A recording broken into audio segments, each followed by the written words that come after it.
Sveiki visi, su jumis ir vėl aš, Minecraft LTU, ir šiandien aš noriu pasakyti jums, kad Realm of the God lietuviškai nebebus, dėl to, kad mano akauntą, kaip aš miriau su savo archeriu, ten parašyta pirmam Realm of the God epizode, description, pažiūrėkit, kaip aš miriau su savo archeriu ir mane ištrynė. Čia aš, aišku, užklausose miriau, taigi aš norėčiau jums pasakyti, kad mane, ištrynė.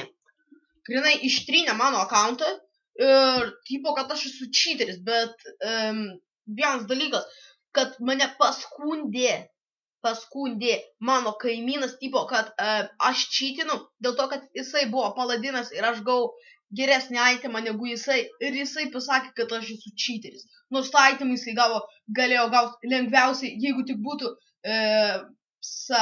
panaudojęs savo special attacką. Ir tiek norėjau pasakyti, ir laukite Take It Classic Survival išlikimo lietuviškai. Taigi, tiek tai norėjau pasakyti, taigi subscribe, like, prenumeruokite, dalinkitės, bye.